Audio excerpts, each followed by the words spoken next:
नमस्कार साथियों। मैं हूं आपका मित्र और मेंटर आलोक कुमार श्रीवास्तव। आज लाइव आने का कुछ विशेष कारण है। बहुत सारे फोन कॉल्स आ रहे हैं और आई एम सॉरी कि मैं सब लोग का जवाब नहीं दे पा रहा हूं फोन का, क्योंकि व्यस्तता कुछ ज़्यादा ही है पिछले सप्ताह से। और आज भी संडे है लेकिन आज भी टाइम मिल नहीं पाया है। बहुत लोग का फोन कॉल्स है, देखा हूं मोबाइल खोल के तो लगभग चैटिंग का हूं तो 700-800-900 चैटिंग है और फोन कॉल्स भी लगभग 100-200 मिस कॉल्स के अलर्ट दिखाए जा रहे हैं। तो थोड़ा सा व्यस्तता ज़्यादा होने की वजह से मैं जवाब नहीं दे पा रहा हूं किसी के कॉल का या मैसेज का, इसके लिए आई एम सॉरी। लेकिन जो एक दो लोग का फ़ोन मैंने रिसीव किया था, जो कॉमन जो प्रश्न आ रहे हैं सब लोगों के, मैं सोचा था कि लाइव आके ही एक बार मैं सारे जवाब दे देता हूं, ताकि जो लोग फ़ोन कर रहे हैं वो परेशान ना होंगे, क्योंकि बहुत लोग का फ़ोन आ रहा है, मैं रिसीव कर नहीं पा रहा हूं। सबसे पहले तो मैं जो साथी हमारे क्वालिफाई कर गए हैं उनको बधाइयाँ दे रहा हूं, और जो साथी क्वालिफाई नहीं कर पाए हैं उनसे मैं बस यही कहना चाहूंगा कि लाइफ बहुत बड़ी है। लाइफ में एक छोटा असफलता आपको इस तरह से नहीं तोड़ सकता है। लाइफ में बहुत सारी असफलताएं आती हैं जिसको झेलना पड़ता है। और मैं अपने बारे में खुद बताना चाहूं तो मैं कई एग्जाम क्वालिफाइड हूं, आप बिलीव नहीं करोगे। मैं bank PO, LIC ADO, bank clerk, RRB PO, RRB clerk, high court में क्लर्क का निकला था, ऑलमोस्ट SSC मेंस में भी गया हूं मैं। और लगभग सब एग्जाम में मैं देखा हूं कि कभी इंटरव्यू में छट गया 0.25 नंबर से, कभी फाइनल मेरिट लिस्ट में मेरिट बन नहीं पाया। और लेकिन फिर भी मैंने सोचा कि क्या हो गया, लाइफ में अगर आपके पास क्वालिटी है तो आप तो कहीं भी अर्निंग कर सकते हैं। आप पढ़े लिखे हैं, शिक्षक हैं, B.Ed किए हुए हैं, अगर आप टेट पास होने की पात्रता रखते हैं, इसका मतलब है कि आप शिक्षक हैं। और जब आप शिक्षक हैं तो अगर मान लो गवर्नमेंट जॉब नहीं हुआ तो प्राइवेट जॉब करेंगे। कुछ न्यूज़ सुना, जो यूट्यूब वगैरह पे देखा, कुछ साथियों ने हमारे गलत कदम उठाए, ये बहुत गलत चीज़ें हैं।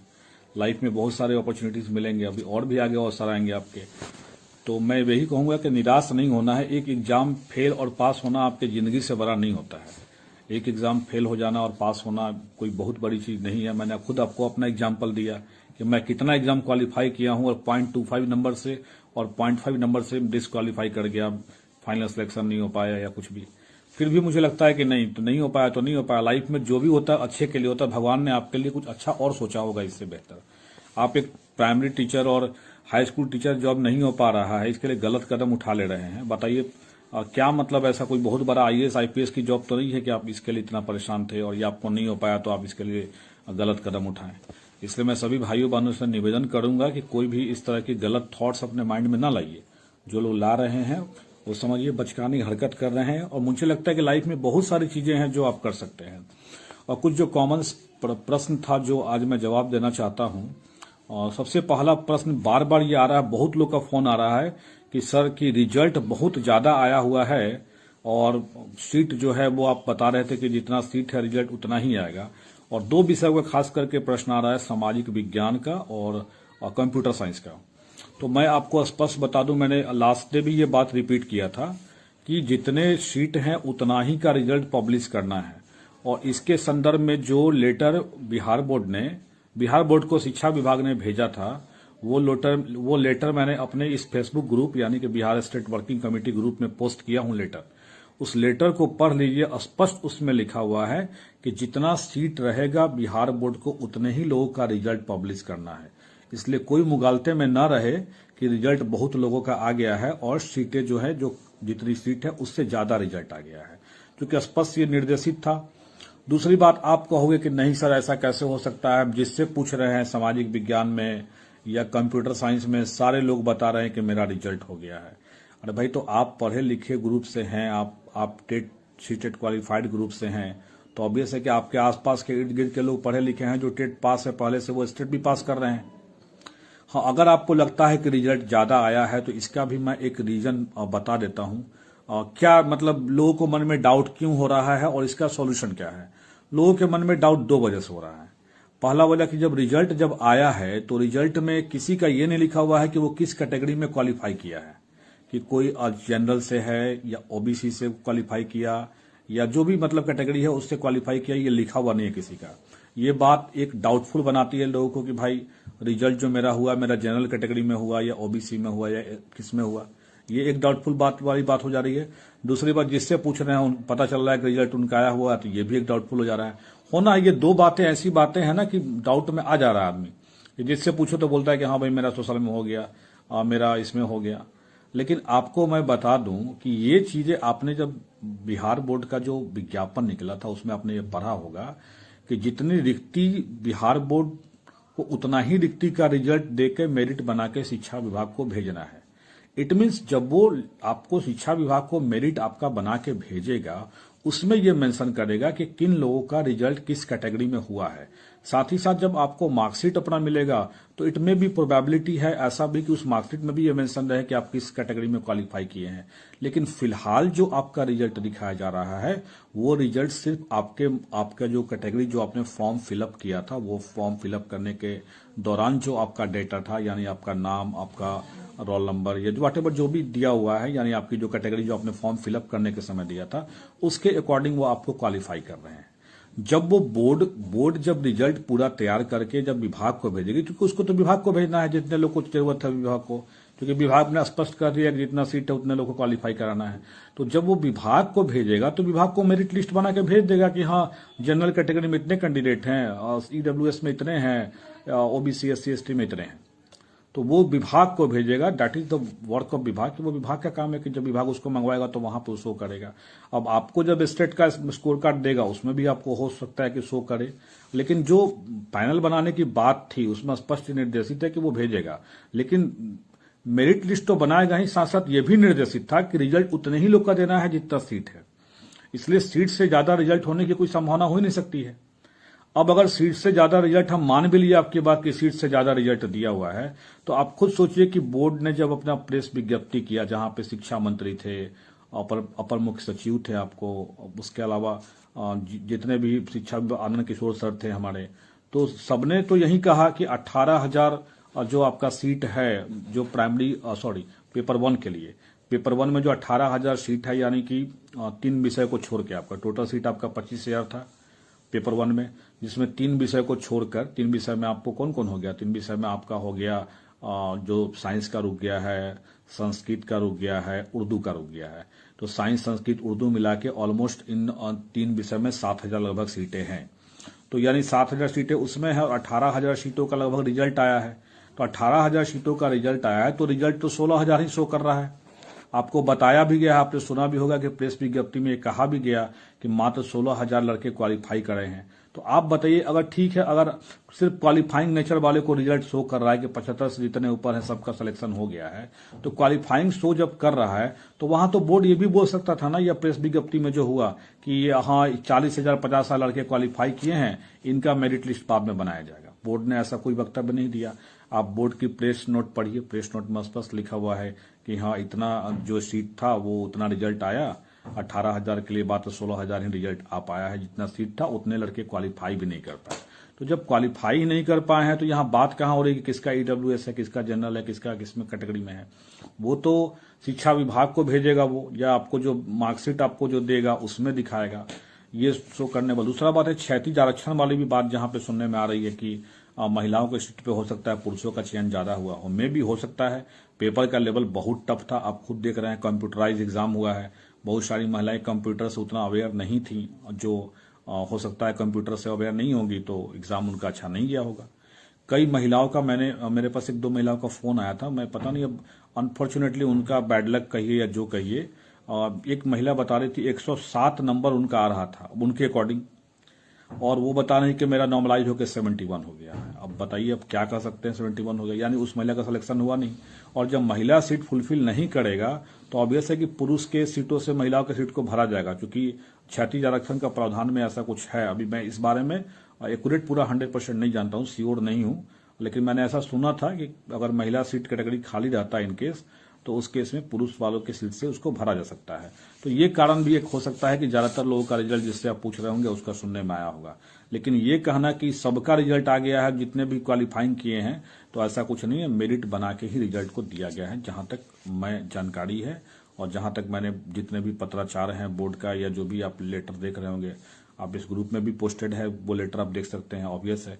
और ऐसा रहता तो बोर्ड क्यों कहता भाई कि 16,000 रिजल्ट केवल हुआ, आखिर क्यों कहा, कारण क्या था। तो 16,000 में अगर आपके अकॉर्डिंग हम मान ले कि 45-50% पे क्वालिफाइंग है और जिससे पूछ रहे हैं उसका रिजल्ट आ रहा है, तो मान लीजिए कि टोटल आपको लड़का 65,000 दिया था SST में, सोशल साइंस में, तब तो 65,000 में आप जिससे पूछ रहे हैं सबका रिजल्ट आ रहा है, तब तो 10-20 हजार रिजल्ट आपको सोशल साइंस में ही आना चाहिए था।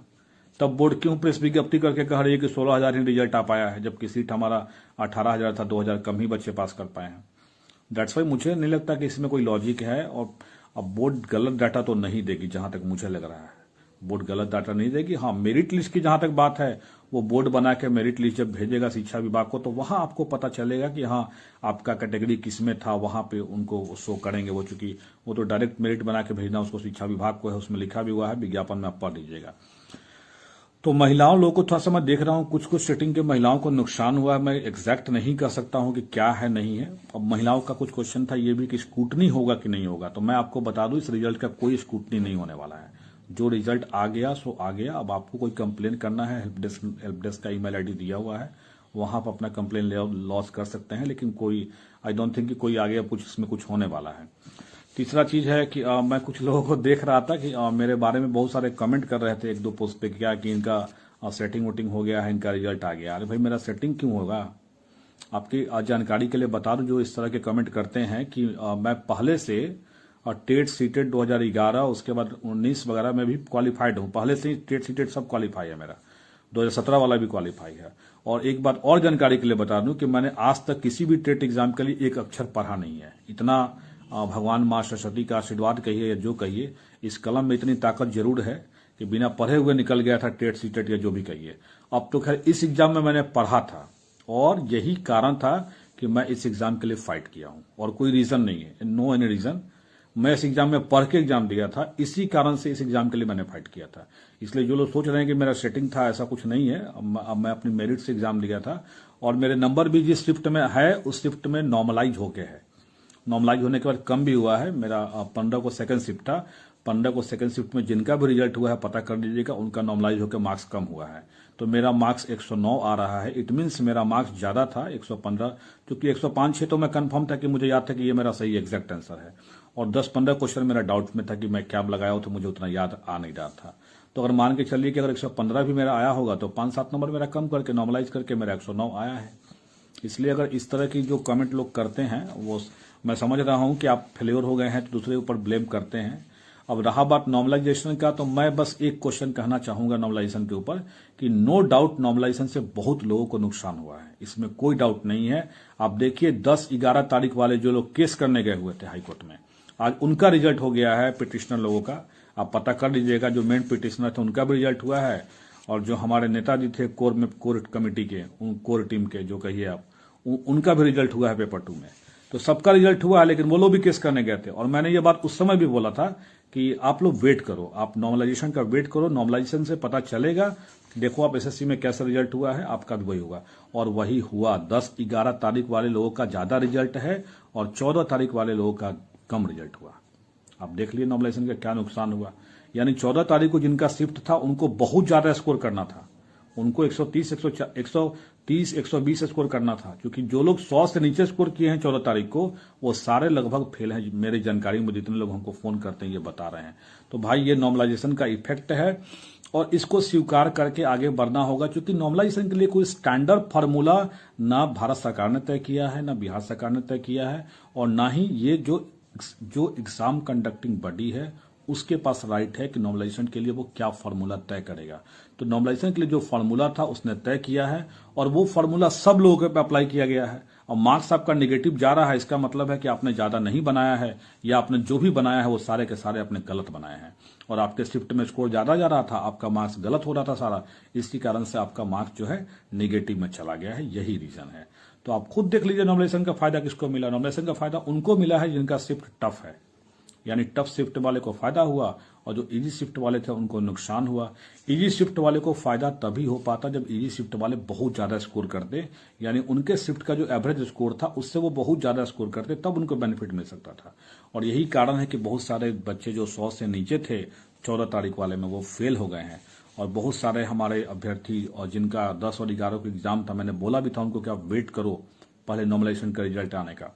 और देखिए नॉर्मलाइजेशन होने के बाद उनका रिजल्ट भी आ गया है, और उसके बावजूद भी वो लोग आगे केस को प्रोसीड कर रहे हैं कि फिर भी वो संतुष्ट नहीं है जब उनको बेनिफिट हो गया। जबकि आप जेन्युइनली मैं बता रहा हूं, आरटीआई से ये डाटा अगर आ जाए तो 10-11 तारीख वालों का रिजल्ट ज्यादा होगा, 14 वालों का रिजल्ट कम होगा। ये पता आप कर लीजिएगा आरटीआई से डाटा मांग के, ये मैं गारंटेड बोल रहा हूं ऑन लाइव।